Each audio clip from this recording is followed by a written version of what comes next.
এটা আমি অ্যাড করলাম। আমি মিলিয়ে দেব।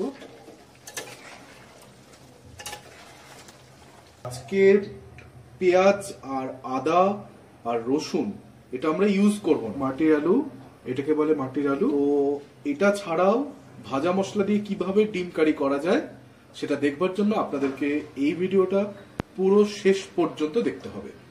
অল্প পরিমাণে সরষের তেল দিয়ে তেলটা গরম হলে আমি কিছু মশলা ভেজে নেব। আমার কাছে কিছু তেজপাতা রয়েছে, তেজপাতা আমি তেলে দিলাম। আমার কাছে দুখানা টোপা ঝাল লঙ্কা রয়েছে, তো এটাও আমি তেলের মধ্যে দিলাম। ভাজা হয়ে গিয়েছে, লঙ্কাগুলোকে আগে তুলে নিই। তেজপাতাও আমার ভাজা হয়ে গিয়েছে।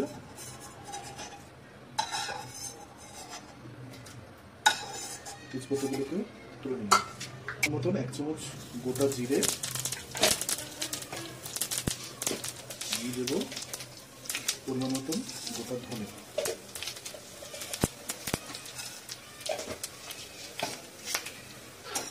আমি এই মশলাটাকেও ভেজে নেব। এটাও আমি আমার এই ভাজা মশলার বাটিটা আমি তুলে নিচ্ছি। সেদ্ধ চাল আমি তেলে ভেজে নেব। চালটাও আমি তেলে ভেজে নিচ্ছি, মশলার পাত্রে তুলে নেব। এখানে রয়েছে গোটা জিরে, গোটা ধনে, সেদ্ধ চাল ভাজা, দুটো টোপা লঙ্কা, শুকনো টোপা লঙ্কা ভাজা, আর 4-5টা ছোট ছোট সাইজের তেজপাতা। তো যে কোনো প্রকারের নিরামিষ রান্নাতেও যদি আপনারা এই মশলাটা ইউজ করেন খুব ভালো হয়। পুকুরের মাছ, পানাকচুরি আলা যে পুকুরে যে মানে ল্যাঠা মাছ বা শোল মাছের রান্নাতেও আপনারা এই মশলাটা দিতে পারেন। এটা কিন্তু খুব স্বাদকে আরো বাড়িয়ে তোলে। ডিমটাকে একটু ভেজে নেবো, হালকা ভেজে নেবো। তো ডিমগুলোকে আমি ঘুরিয়ে ভেজে নেবো।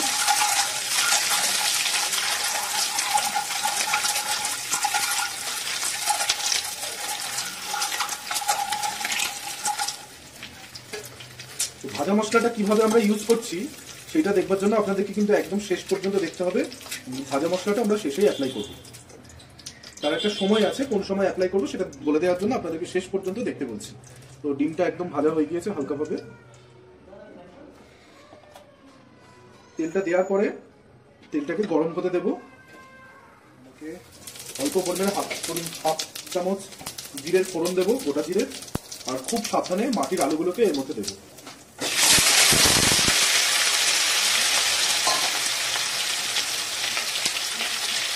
তারপরে একটু কাটলে নেব।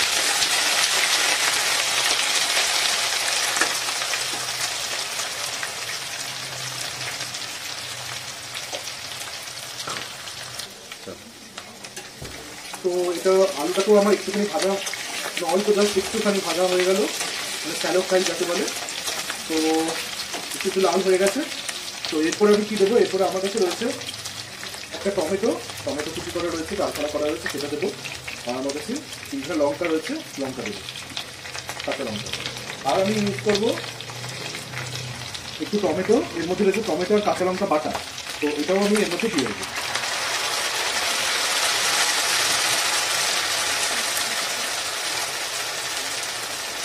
তাই আমাকে পুরো মানে 1 চামচ টুকু করে একদম জিরে গুঁড়ো ইউজ করতে হবে। তো আমি জিরে গুঁড়ো দিয়ে দিলাম। পরিমাণ মতন হলুদ আমি দিয়ে দিলাম। এরপর আমার সাপলে নেওয়ার পালা।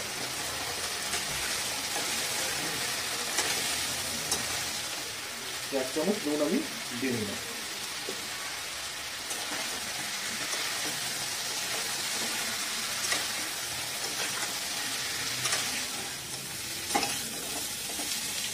মশলা আমার হয়ে গেছে, আমি এবার জল অ্যাপ্লাই করবো। পরিমাণ মতন জল দিয়ে দেবো। ফোটাতে একটু সময় লাগবে, তাই আমাকে জলটা সেই মতনই দিতে হবে যাতে ভালো করে ফোটে। আমি জলটা দেওয়ার পরে ভালো করে নাড়িয়ে নেবো। সাইডে যে মশলাগুলো আছে সেগুলোকে ভালো করে মিশিয়ে নেবো। তারপরে 15 থেকে 16 মিনিট আমাকে ওয়েট করতে হবে, এটাকে ভালো করে ফুটতে দিতে হবে। তো ডিমগুলোকে আমি দিয়ে দিচ্ছি।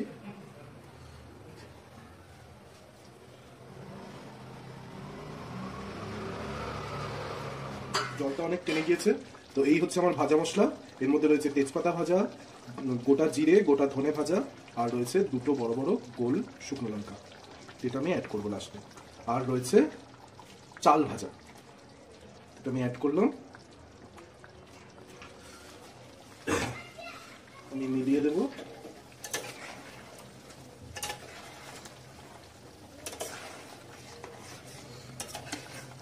ভাজা মশলা দিয়ে ডিম কারি একদম তৈরি হয়ে গিয়েছে, একদম রেডি।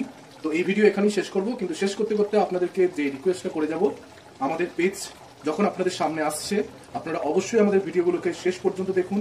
বিভিন্ন ধরনের ভিডিও রয়েছে, বিভিন্ন ধরনের রান্নার ভিডিও রয়েছে, আর ভিডিও দেখে আপনাদের কিরকম লাগছে তা কিন্তু কমেন্টে অবশ্যই জানাবেন এবং সাবস্ক্রাইব অবশ্যই করবেন।